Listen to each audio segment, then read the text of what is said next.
वैसे तो मानव जाति ही भाग्यवान है।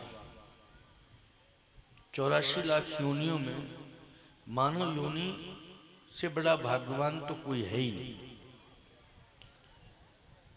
मनुष्य के अधीन देवता हैं, देवता के अधीन मनुष्य नहीं, ऐसा नहीं मानना है। मनुष्य के अधीन देवता है। अगर उस मनुष्य में मनुष्यत्व है तो मनुष्य का केवल मानव का चोला धारण किए प्रवृत्तियां पशुओं जैसी हैं, तो फिर उसका परिवार ही उसके अधीन नहीं है। खत्म बात। उसका परिवार ही उसके अधीन नहीं है, क्योंकि उसमें मनुष्यत्व नहीं है, केवल ये मानवीय चोला नहीं। अगर मनुष्यत्व है तो देवता भी उसके अधीन है।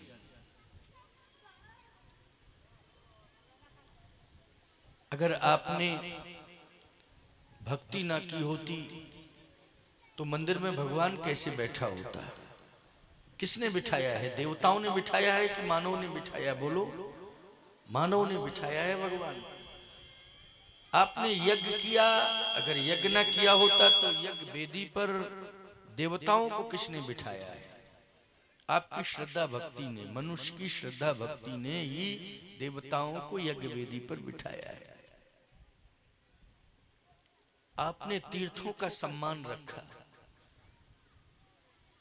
अगर भक्त मानव तीर्थों में न जाए तो तीर्थों की महिमा कहां रहेगी?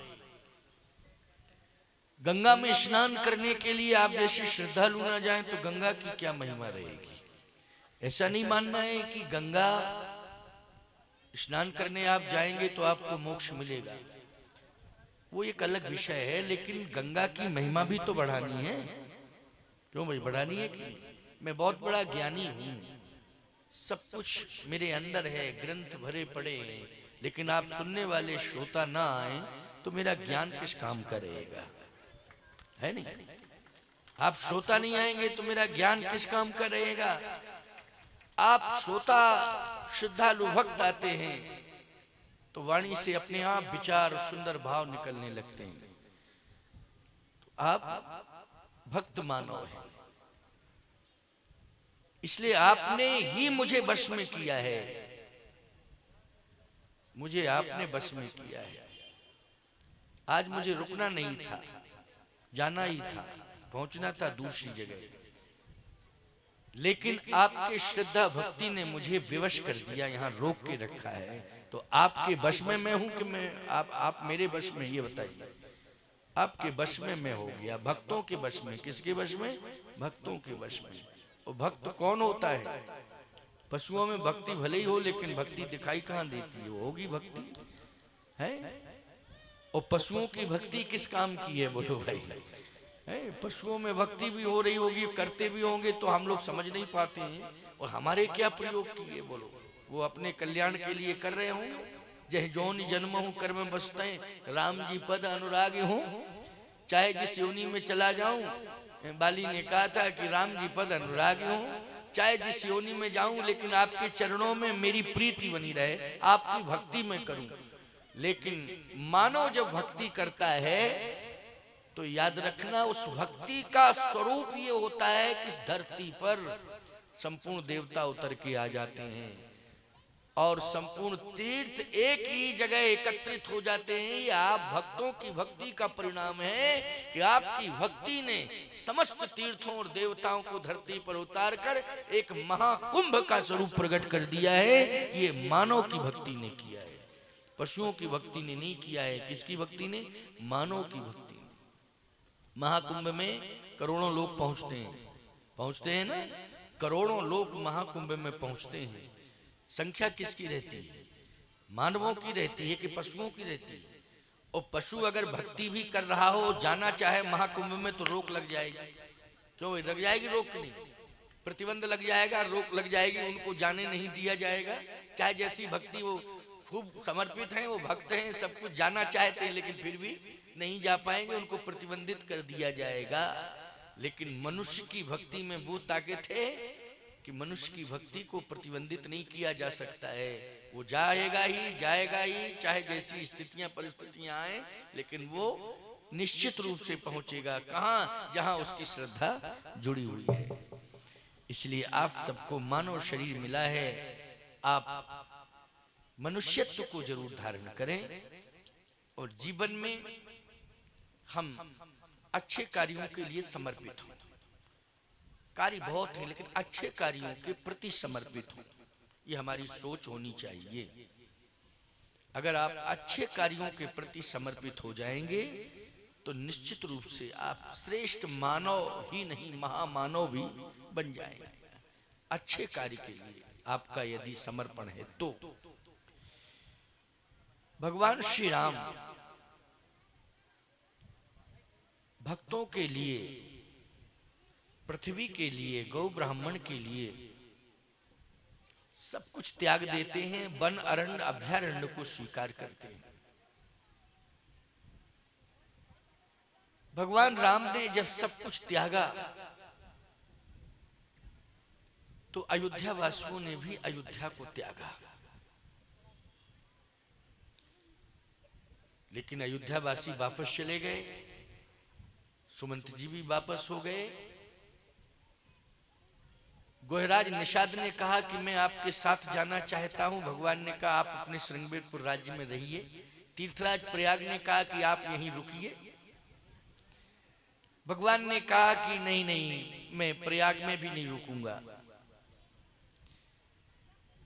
आपने मेरा आदर किया, सम्मान किया, मैंने स्वीकार कर लिया, लेकिन मैं प्रयाग में भी नहीं रुकूंगा। भगवान ने सोचा कि मैं रुकूं कहां, तो संतों से पूछा। प्रयाग में भी बहुत संत थे, वन में बहुत संत थे। पूछा सबसे मैं कहां रहूं, तो संतों ने कहा कि आप कहां नहीं हैं, आप तो सब जगह हैं। भगवान राम ने कहा इन बातों से काम चलने वाला नहीं है। आप तो स्पष्ट बताइए कि मैं कहां रहूं, वह स्थान बताइए जहां रहने पर मुझे शांति भी मिले और शक्ति भी मिले। मुझे दोनों की जरूरत है, शक्ति की भी जरूरत है और शांति की भी जरूरत है। ऐसी जगह बताइए जहां शक्ति भी मिले, शांति भी मिले। वाल्मीकि जी ने कहा ऐसा स्थान है चित्रकूट धाम। कौन सा स्थान है? चित्रकूट धाम। श्री महर्षि वाल्मीकि जी ने बताया, चित्रकूट गिरि करहु निवासु,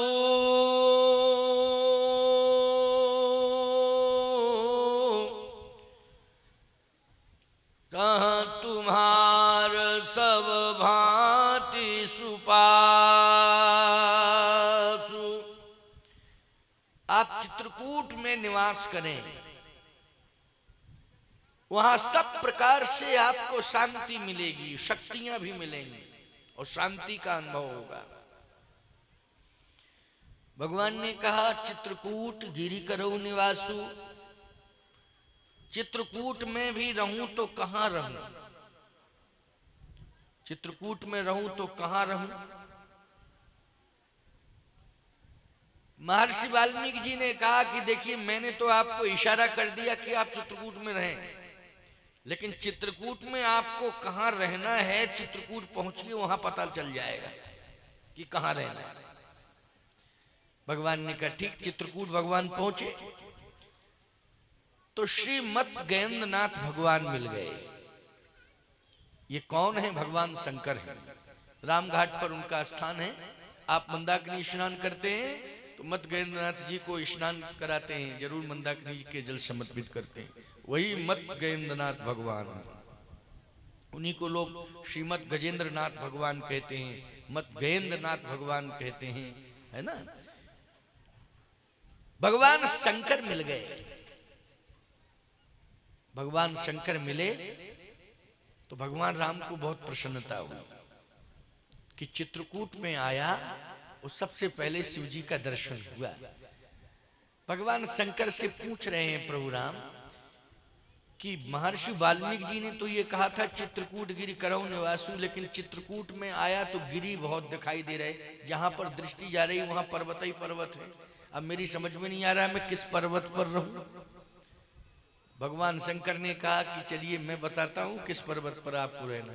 तो भगवान शंकर स्वयं मार्गदर्शन कर रहे हैं प्रभु राम का, और जिसकी आप परिक्रमा करते हैं कामदगिरि की, वहीं पर ले गए और कहा इस पर्वत पर आप बैठिए, ये पर्वत। तो भगवान श्री राम ने कहा कि पर्वत तो बहुत हैं, लेकिन आपने इसी पर्वत पर रहने के लिए क्यों कहा, इसका नाम क्या है? बोले नाम कुछ नहीं है, आप ही इसका नाम रखो, ये तो पर्वत है, नाम तो आपको रखना है, ये तो पर्वत है। तो भगवान ने कहा कि इस पर्वत पर रहने के लिए आप बार बार कह रहे हैं, तो कारण क्या है? भगवान शंकर ने कहा यह पर्वत वरदान प्राप्त है। वरदान किसने दिया? भगवान शंकर ने कहा आपने दिया वरदान, इसी पर्वत को वरदान दिया है आपने। जितने पर्वत तो बहुत दिखाई दे रहे हैं, लेकिन किसी पर्वत को आपने वरदान नहीं दिया है। चित्रकूट में पर्वतों में एक पर्वत यही है कि आपने इस पर्वत को वरदान दिया है। अब भगवान आश्चर्य में पड़ गए कि मैंने कब दिया, किस समय दिया।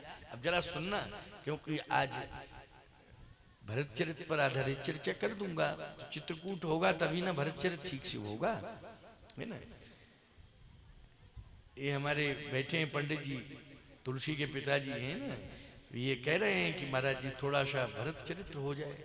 चलिए, इच्छा आप लोगों की जो सुनने की होगी वही सुनाना है मुझे। भरत चरित्र सुना दूंगा, अच्छा चरित्र है भरत जी का, तो सुनने के लायक है। भगवान राम ने कहा कि मैं समझ नहीं पा रहा हूं कि कब मैंने इसे वरदान दिया।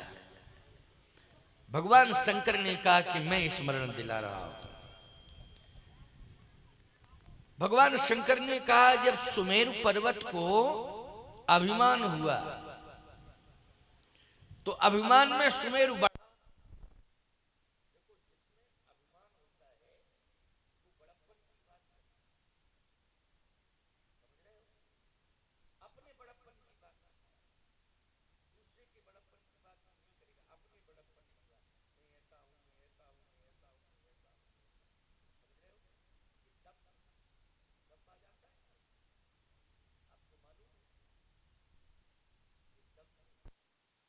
एक बार ब्रह्मा जी के पास पहुंच गया दम्भ, समझ गए हो? ब्रह्मा जी के पास पहुंच गया ब्रह्मधाम में दम्भ। अब बहुत सारे लोग बैठे थे ब्रह्मा जी के यहाँ, और जैसे ही पहुंचा दम्भ तो नाक सकोड़ने लगा यूं। ब्रह्मा जी ने कहा अरे भैया क्या बात है, जरा समझो इनको क्या कष्ट है। अरे बोले बड़ी दुर्गंध आ रही है यहाँ, वातावरण ठीक नहीं है यहाँ का, यहाँ मुझे अटपटापन लग रहा है। ब्रह्मा जी ने कहा मेरे धाम में काहे की गंदगी? क्यों भाई, ब्रह्मा जहाँ बैठता हो वहां किस बात की गंदगी? तो कहा पूछो इनसे कि ऐसा क्यों बोल रहे हो, कहाँ गंदगी आ रही है, क्यों इतने लोग बैठे हो, किसी को गंदगी समझ में आ रही है? और जिसकी ओर देखे उसी को नाक मुंह सकोड़े। दंभियों का यही काम है, जो अभिमानी होते हैं वो किसी को देखते हैं तो नाक मुंह सकोड़ने लगते हैं, ये दंभ की पहचान है। तो अब ब्रह्मा जी ने कहा कि जरा जानकारी करो क्या बात है, ये क्यों परेशान है, ये मेरे यहाँ आए, इनकी परेशानी दूर होनी चाहिए। ब्रह्मा जी ने पास में बुलाया, तो ब्रह्मा जी ने कहा बैठिए। तो बोले कहाँ बैठूं, कहाँ बैठूं, मेरे बैठने के लायक कोई स्थान हो तब ना बैठूं। अब ब्रह्मा परेशान, बड़ा विचित्र आदमी है? कहता है कहाँ बैठूं? ब्रह्मा जी ने कहा इनको श्रेष्ठ आसन दो, जो श्रेष्ठ आसन है वो आसन दो। उसके लिए श्रेष्ठ आसन दी गई। बोले ये आसन मेरे लायक नहीं है। तो ब्रह्मा जी ने कहा जिस आसन पर मैं बैठा हूं मैं ही उठा जाता हूं, उसी पे बैठ गया, और क्या करूं। क्यों भाई, इतना बड़ा दंभी है कि ब्रह्मा जी ने कहा चलो मैं उठा जाता हूं, इसी आसन पर बैठ जा तू। बोले ये आसन भी मेरे लायक नहीं है। तो ब्रह्मा जी बोले मेरी खोपड़ी है, इस पे बैठ गया। और क्या करूं भाई, आसन लायक नहीं है तो मेरा सिर है, हम सिरोधारी करते हैं तुझे। भगवान शंकर ने गंगा जी को सिर पर धारण किया, क्योंकि कोई जगह नहीं मिली शंकर जी को, तो गंगा जी को कहां धारण किया शंकर जी ने? अपने सिर पर धारण किया। तो तुझे कहीं जगह नहीं मिल रही है, तू इतना महान है भाई। गंगा जी महान थी तभी तो शंकर जी ने सिरोधारी किया है गंगा जी को, ऐसे कैसे कर लेते शंकर जी? इसलिए तू इतना महान है संसार का कि आज तुझे कहीं जगह नहीं मिल रही। मेरा सिंहासन भी तुझे अच्छा नहीं लग रहा है, ये भी तेरे अनुरूप नहीं, तो तू सिर पर बैठ जा। याद रखना, जब सिर पर बैठने लगा तो ब्रह्मा जी ने कहा तुम कौन हो, परिचय दो अपना। तो कहता है मैं दम्भ हूं। ब्रह्मा जी ने कहा तूने ब्रह्म धाम भी नहीं छोड़ा, यहां भी चला आया दम्भ। अब ब्रह्मा जी ने अपने बुद्धि के बल पर आक्रमण किया दम्भ पर। किसके बल पर किया दम्भ पर आक्रमण? बुद्धि के बल पर। और बुद्धि के बल पर जब ब्रह्मा जी ने पूरा प्रेशर के साथ बुद्धि का प्रयोग किया और दम्भ पर आक्रमण किया विचार पूर्वक, याद रखना, तो ये दम्भ भागने लगा। हमारी बुद्धि की सोच अच्छी हो जाए, हमारी बुद्धि में उदारता आ जाए, हमारी सोच में सकारात्मकता आ जाए, तो याद रखना चाहे जितना बलवान दंभ क्यों ना हो, वो दंभ भागेगा ही भागेगा, फिर हमारे पास रह नहीं सकता है। जहां हमारी बुद्धि नकारात्मक हो जाती है वहीं दंभ हावी हो जाता है।